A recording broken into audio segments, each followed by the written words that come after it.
तो इसके डायमेंशन और इस वाले के ये दो ऑप्शन है जो अपने किचन में बिल्कुल फिट आ जाएगा, जो हमने कैबिनेट छुड़वाया है ना, ताकि फ्लश इन हो जाए पूरा का पूरा। और उसी के साथ में 12 फीट का एक लंबा स्लाइडिंग गेट दिया है, जिसमें आप देखोगे ना एक मोटर लगवा ली है, मतलब बटन दबाते ही गेट अपने आप स्लाइड होना शुरू और इस तरह से खुल के पूरा खुल जाएगा। चलो जी, फ्रिज के साथ साथ ना अपना माइक्रोवेव और अवन भी इंस्टॉल हो चुका है। और अगला जो भी आप लोग देखोगे वो अपनी माफिया स्कॉर्पियन के साथ रोड ट्रिप देखोगे। लो जी लो भाई, फाइनली गाड़ी रिवील हो चुकी है। अब थोड़ा सा पहले ना एक बार गाड़ी में क्या क्या मॉडिफिकेशन करवाई है ट्रिप से रिलेटेड वो बात करते हैं। हम अपनी स्कॉर्पियन को लेके निकल रहे हैं एक और रोड ट्रिप में, और ये रोड ट्रिप होने वाली है 45 to 50 डेज की।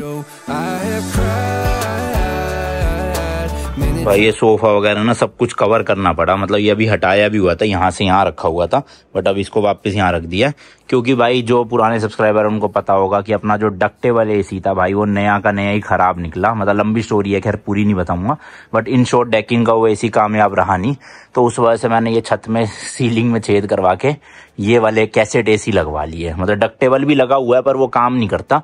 तो अब ये देखो भाई, ये लग गया अपना मस्त एकदम क्या कहते हैं कैसेट एसी। हाँ, ये कर रहा है भाई कमरे को मस्त एकदम ठंडा। और ये हॉट एंड कूल दोनों है, मतलब सर्दियों में गर्म हवा फेंकेगा और गर्मियों में ठंडी, मतलब रूम ठंडा कर देगा।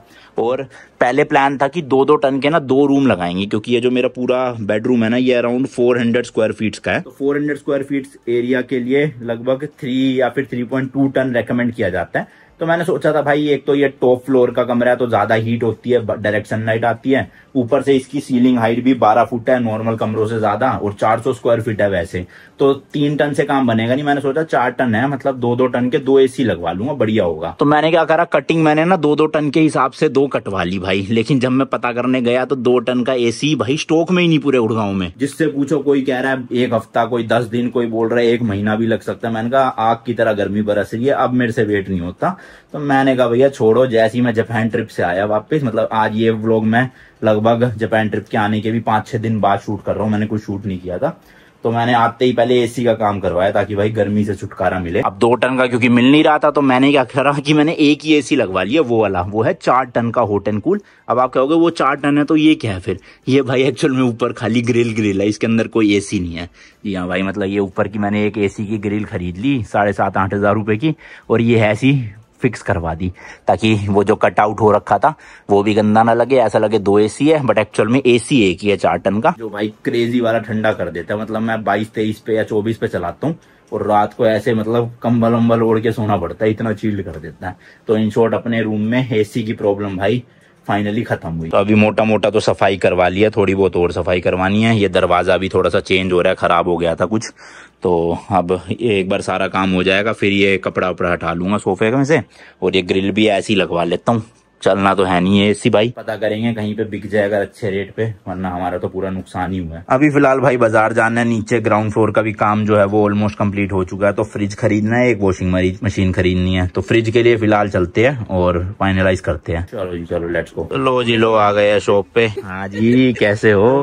बढ़िया जी बढ़िया। तो काफी लोग पहचान गए होंगे शुभम, तो इसी की स्टोर है यहाँ पे सदर बाजार में। क्या सिंगला क्रॉकरी ना, किचन वेयर। हाँ, तो भाई अपने नीचे घर के लिए जो है सामान वगैरह पिछले 1-1.5 घंटे से निकलवा ही रहे थे, तो ऑलमोस्ट सामान निकल चुका है। 2-4 चीजें जो दिमाग से निकल गई होगी वो फिर से मंगवा लेंगे, ज्यादा दूर तो है नहीं। तो ये भी हमारा ही है। ये सब कैसे बात है? ठीक है, तो ये सामान तो कल ही आएगा सारा भाई, क्योंकि अभी रात हो गई है, रिक्शा वगैरह मिलेगा नहीं। जो इलेक्ट्रिकल अप्लायंसेस वगैरह थे वो भी सब मिल गए, mixer, grinder, toaster, air fryer. Mummy कह रही थी, मैंने कहा ये तो फालतू का ही छोंच लिया, क्या लेना बेकार में। तो बाकी चीजें ऑलमोस्ट अपनी हो गई है, कुकर वूकर जो भी था। और जी बढ़िया सब, तो बेटर है जो सामान लेना हो यहीं आगे करो, क्योंकि फोन पे बंदा कितनी चीजें बताएगा भाई, पूरे दिन में इतने कॉल आते हैं। तो अपना आइटम का रेट दे दिया, हाँ फोटो वोटो भेज दी 2-4 बस। हाँ, बाकी मेन तो यही है, गुड़गांव से हो तो अपना आ जाओ, ज्यादा दूर से कुरियर वगैरह करवा देते हो वैसे चीजें? अगर कस्टमर पोर्टर भी कर सकते हैं। हाँ वैसे सही बात है, अगर कुछ चीज आपकी पसंद कर रखी है सीधा फोटो भेजो व्हाट्सएप पे, वो पोर्टर से मंगवा लो आप अपने नंबर से भेज देते हैं। हमारे पास 3 व्हीलर 2-3, पर वो तो फिर लोगों को फाइनल करने के लिए तो आना ही पड़ेगा ना, क्या क्या चाहिए उन्हें। ये देखो भाई अपने काम की चीज मिल गई, वॉफल मेकर। अब घर पे ही वॉफल बना के खाएंगे। तो हमने जो किचन में डायमेंशन छुड़वाए ना वो इस वाले मॉडल के हिसाब से छुड़वाए थे, मतलब किचन बनने से पहले मैं पसंद कर चुका था ऑलरेडी ऑनलाइन कि कौन सा लेना है। तो इसके डायमेंशन और इस वाले के ये 2 ऑप्शन है जो अपने किचन में बिल्कुल फिट आ जाएगा, जो हमने कैबिनेट छुड़वाया है ना, ताकि फ्लश इन हो जाए पूरा का पूरा। तो तो ये तो भाई नॉर्मल है कि इसमें वाटर डिस्पेंसर भी और आइस क्यूब भी निकलती है। एंड है ये साइड बाय साइड, मतलब आप इसको कन्वर्टेबल है, ये फ्रीजर भी बना सकते हो, नॉर्मल फ्रिज में भी कन्वर्ट कर सकते हो जैसे सब्जियां वगैरह रखनी हो। और ये राइट वाला पार्ट तो है ही, मतलब नॉर्मल जो रहता है, पानी की बोतल हो या सब्जियां फल वगैरह हो, तो मोस्ट प्रोबेबली ले तो यही वाला रहे है। बट इसमें ब्लैक कलर चाहिए अपने को, जो इनके पास अभी है नहीं, तो ये पता कर रहे हैं। और दूसरा है ये टैप वाला नोक नोक, अभी बंद है क्या ये? एक बार चलाना। इसमें क्या है, नोक नोक करके ऐसे करोगे तो अंदर लाइट जल जाती है। अभी ये लाइव नहीं है। हाँ वही मैं कह रहा हूँ, चालू नहीं है ना मतलब। तो बस इसमें यही फर्क है, साइज बाकी सेम है, 630 लीटर ये भी है वो भी है। बट भाई उससे और इसके बीच में 50,000 रुपए का डिफरेंस है सिर्फ इस चीज की वजह से। इसका डायमेंशन सेम है? अच्छा, ये इलेक्ट्रोलैक्स का, इसका भी सेम है, पर इसमें ब्लैक कलर आता है। हाँ तो दिक्कत तो वही है ना सारी। और LG वैसे ज्यादा बेटर है मेरे ख्याल से ना। चलो अभी एक बार पता करते हैं, अगर मिल जाता है ब्लैक कलर। ये आता है, देखो मॉडल सेम है बट ऐसा दिखेगा। लो जी लो, फ्रिज अपने को मिल गया था, दिल्ली से मंगवाना पड़ा ब्लैक कलर ना, गुड़गांव में तो किसी भी स्टोर में अवेलेबल नहीं था, और डिलीवर भी हो गया। ये देखो भाई, वो नहीं, ये देखो थोड़ा सा मतलब ये मैट ब्लैक या ग्रेइश थीम में ही है, बट ठीक है चल जाएगा, सिल्वर कलर नहीं है। तो अभी इंस्टॉलेशन हो रही है फिलहाल, जितनी भी एक्सेसरीज है साथ में वो सब लगाई जा रही है। और फिर अपना जो ये किचन है, देखो रेडी हो चुकी है किचन। और ये है पूरा पैनल ना, ये 2 पेंट्री है, यहाँ आएगा माइक्रोवेव ऊपर आएगा, अवन नीचे। तो ये रहा अवन, वो रहा माइक्रोवेव, ये भी शायद आज या कल लग जाए। एंड ये पूरा स्पेस हमने फ्रिज के लिए छुड़वाया हुआ था, तो इसके अंदर फ्रिज ऐसे चला जाएगा तो मस्त लगेगा ये पूरा पैक ऐसे। बाकी अपनी चिमनी और जो होब है वो भी लग चुका है, ये तो सेम ही है जो हमने ऊपर फर्स्ट फ्लोर पे लगवाया था। तो किचन आज ऑलमोस्ट अपनी रेडी हो जाएगी, सफाई भी हो गई है किचन के, कैबिनेट्स वगैरह सब चीजों की। और ये देखो भाई, पहले चलते थे ओपन में रैक, अब आने लग गए ऐसे रैक। तो यहाँ पे सिंक में बर्तन दो, यहीं पे रखो, पानी जो है वो, वैसे तो ये नीचे से भी खोखला होता है, सीधा सिंक में ही जाएगा यहाँ से, बट स्टिल यहाँ पे ट्रे दे रखी होती है। लो जी लो, हो गया है। मैं शूट कर रहा था, एकदम से चार्जिंग खत्म होगी फोन की। तो ये देखो, इसे कहते हैं साइड बाय साइड डोर। तो एक अपना इधर से हो गया, वैसे तो मैं कर दिखा चुका हूँ फ्रिज ऑलरेडी। एक इतना ये, तो ये फ्रिज का पार्ट हो गया, ये फ्रीजर का पार्ट हो गया। और यहाँ पे देखो 3 मोड है, एक है बर्फ के टुकड़े अगर निकालने हो, एक है पानी, और एक है आइस क्यूब्स। तो ये दबा के ऐसे प्रेस करोगे तो यहाँ से निकलना शुरू हो जाएगा।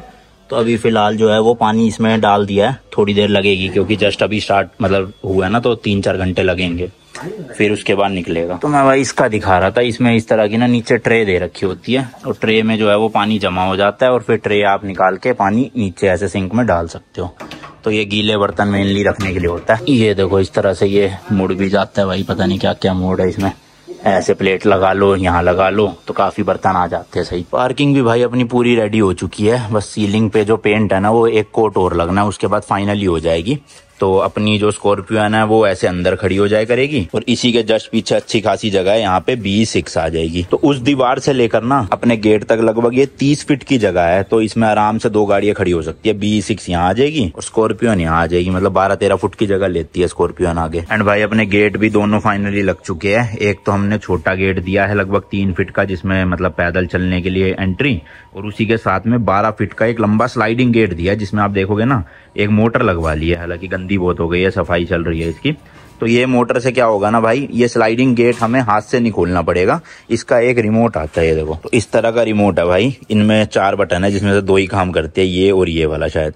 तो इससे जो है वो बंद होता है, इससे जो है वो खुलता है। तो ये कहना है ऐसे 3-4 रिमोट ले लिए हमने टोटल, और हर गाड़ी की चाबी के साथ एक रिमोट ऐसा लगा दो कि बाहर से कोई भी मतलब गाड़ी आए तो अंदर से ना खुलवाने की जरूरत नहीं है, सीधा ये बटन दबाएंगे बाहर से ही और गेट खुल जाएगा। ये देखो, हट जा रहा हूँ भैया। तो देखो गेट मतलब बटन दबाते ही गेट अपने आप स्लाइड होना शुरू, और इस तरह से खुल के पूरा खुल जाएगा, और अपने को एंट्री में पूरी 12 फीट चौड़ी जो है वो एंट्रेंस मिल जाएगी। पहले जब हमारा गेट था ना इसका, उसमें 10 फीट ही एंट्रेंस थी, तो थोड़ा गाड़ी मोड़ने में दिक्कत होती थी। अब 12 फीट होने की वजह से कोई भी गाड़ी आराम से एंटर कर सकती है। तो फिलहाल अपनी इस गाड़ी को बाहर करना है, क्योंकि यहाँ पे सफाई करवा रहे हैं ये टाइल वाले सारी। गाड़ी भी ना भाई बड़े दिन के बाद चार्ज हुई है, क्योंकि अंदर लगा ही नहीं पा रहा था, यहाँ पे टाइलों का काम चल रहा था पार्किंग में। तो कल रात काम खत्म हुआ, ये देखो अब फुल 99% हो गई, 485 की रेंज।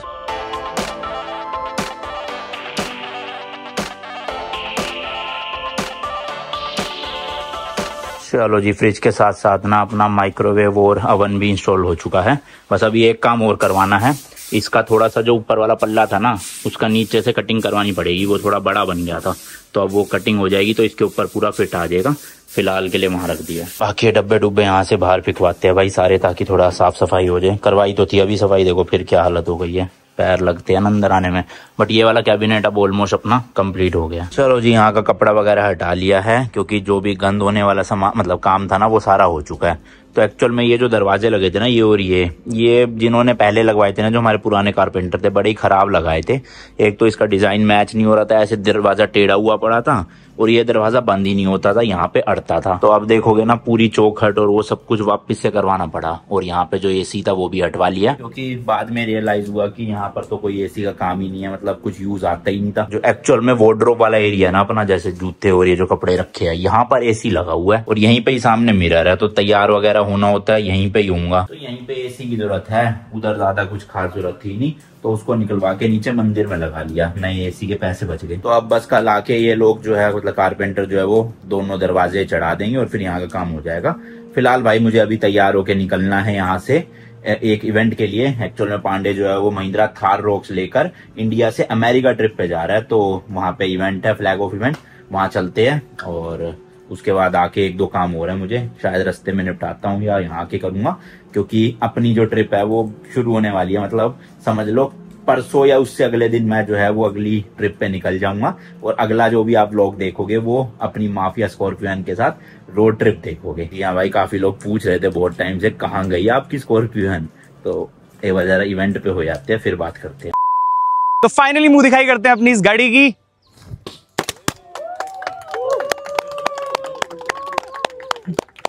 लो जी लो भाई, फाइनली गाड़ी रिवील हो चुकी है। अब थोड़ा सा पहले ना एक बार गाड़ी में क्या क्या मॉडिफिकेशन करवाई है ट्रिप से रिलेटेड, वो बात करते हैं। अभी हालांकि हुई तो नहीं पूरी मॉडिफिकेशन, पूरी नहीं हुई अभी, जो हुई है वो बात करेंगे।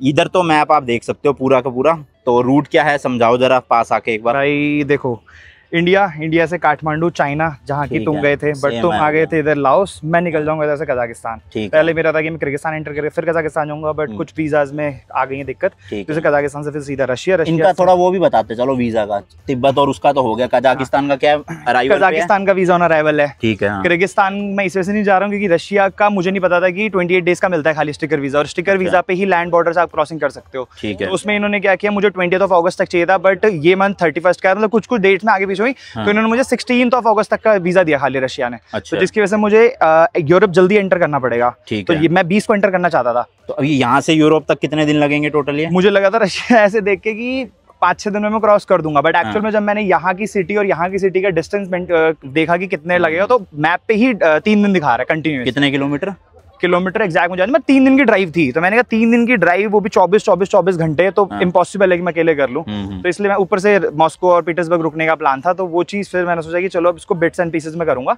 बट फिर ये है कि मेरे को यूरोप इस बार थोड़ा सा कम कंट्रीज करके और कम टाइम में करना है, क्योंकि लास्ट टाइम सेंट्रल यूरोप तो किया ही था, इस टाइम पे नॉर्दर्न यूरोप करके तो कुछ ही कंट्रीज हैं छोटी छोटी, तो वो कर लूंगा। तो हमारी ऑलमोस्ट मेरे ख्याल 19-20 कंट्रीज तो हो ही चुकी थी यूरोप की, बची हुई जो 10-12 उसमें से कितनी करोगे अब इस बार? इस बार टोटल 7 to 8 कंट्रीज करने का है, मतलब ऊपर वाली नॉर्दर्न कंट्रीज। ठीक है। कुछ कंट्रीज इस बार फिर से रिपीट होंगी, जैसे जर्मनी हम गए थे, नेदरलैंड्स, उसके बाद बेल्जियम, फिर उसके बाद फ्रांस, और स्पेन हम जा नहीं पाए थे। लास्ट टाइम तुमको याद होगा टोमेटिना फेस्टिवल था, बट इस बार टोमेटिना 27 का है।